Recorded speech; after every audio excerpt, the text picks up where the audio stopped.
একজন মেয়েকে তিনজন মিলে ধর্ষণ করছে। সেই ধর্ষণের বর্ণনা দিতেছিল সেই মেয়ে, মানে যে মেয়েকে ধর্ষণ করা হয়েছে।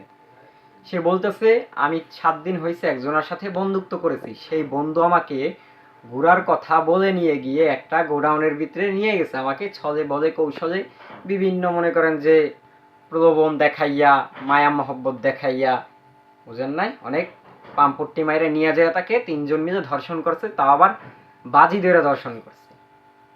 একটানা 3 ঘন্টা তাকে ধর্ষণ করছে। সে বলছে অনেকবার বলছে আমাকে ধর্ষণ করেন না, এটা করেন না, তারপরেও তাকে ছাড়ে নাই। ধর্ষণ করার পরে তাকে গোসল করাইতে নিছে বাথরুমে, তারপর সেখান থেকে এনে আবার ধর্ষণ করছে। ভাবা যায়? এখন এখানে দোষটা মূলত কার? শুধু কি ধর্ষকের?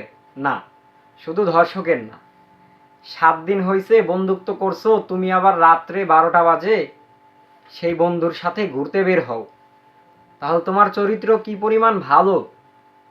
তোমার চরিত্র কি পরিমাণ ভালো যে এত ভালো হয়ে যে একটা মেয়ে 7 দিন হয়েছে একজন বন্ধুত্ব করছে, সেই বন্ধুর সাথে রাত 12টা বাজে ঘুরতে যায়, তারপরে সে 3টা পর্যন্ত, মানে রাত 12টা থেকে 3টা পর্যন্ত ধর্ষণ হয়। সেটা বলতে গিয়ে আবার মেয়েটা হেসে দিচ্ছে। এখন কি বোঝা যাচ্ছে? মেয়েটা যে ধর্ষণ হয়েছে, হওয়ার পরে কি কোনো কিছু কম পড়ছে? 3জন ছেলে মিল্লা যে মেয়েকে ধর্ষণ করছে, এখন এমন কি কম পড়ছে যার কারণে সেটার বর্ণনা দিতে চলে আসছে, সেটার অভিযোগ করতে চলে আসছে। এখন ধর্ষণ যেহেতু হয়েছে, সেটার বিচার অবশ্যই আমরা চাই, বিচার অবশ্যই চাইব, এটার বিচার করতে হবে। কিন্তু এইটার দায়িত্ব বাংলাদেশের কোনো প্রশাসন নিবে না, বাংলাদেশের কোনো সরকার নিবে না। তোমার সাথে যে কাজটা হয়েছে, এটা বাংলাদেশের কোনো প্রশাসন, সরকার কেউই নিবে না। যেহেতু তোমাকে ধর্ষণ করা হয়েছে, অবশ্যই সেটা আইনিভাবে দেখা উচিত, ওদেরকে ধরে শাস্তির আওতায় আনা উচিত। কিন্তু এটার দায় আমি মনে করি সম্পূর্ণভাবে তোমার, কারণ তুমি 7 দিন হয়েছে একজনের সাথে বন্ধুত্ব করছো, সেই বন্ধুর সাথে রাত 12টা বাজে ঘুরতে যাওয়া, এটা সমাজের কোনো জ্ঞানী ব্যক্তি যদি বলে যে আসলে এই মেয়েটার কোনো দোষ নাই, সে আসলে বলদ, সে আসলেই বোকা।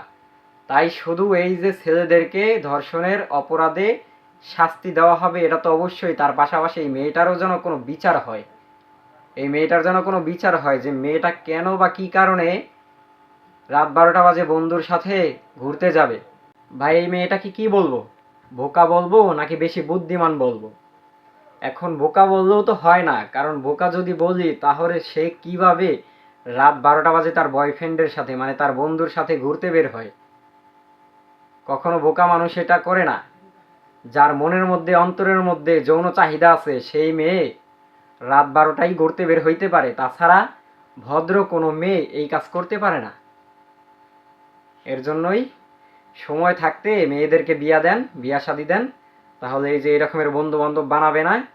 কিছু কিছু ঘটনা শুধু আপনার অনেক কারণেই ঘটে, যেমন বাপ মার কারণে, তারপর হচ্ছে এই সব মেয়েদের কারণে, তারপরে তো ধর্ষক তো আছেই।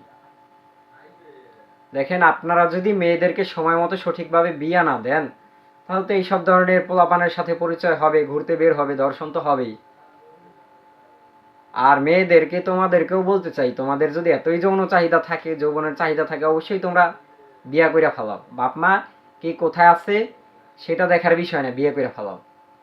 আর দর্শকদের কথা কি বলবো, ওরা তো সবসময় রেডিই থাকে, কাকে কিভাবে কোনভাবে মনে করেন যে চিপা চাপায় নিয়া দর্শন করা যায়, সেরকমের মনে করেন প্রস্তুতি নিয়ে থাকে সব সময়, যে কার উপরে কিভাবে খাবলা মারা যায়, লাফায়া পড়া যায়, ঝাঁপায়া পড়া যায়।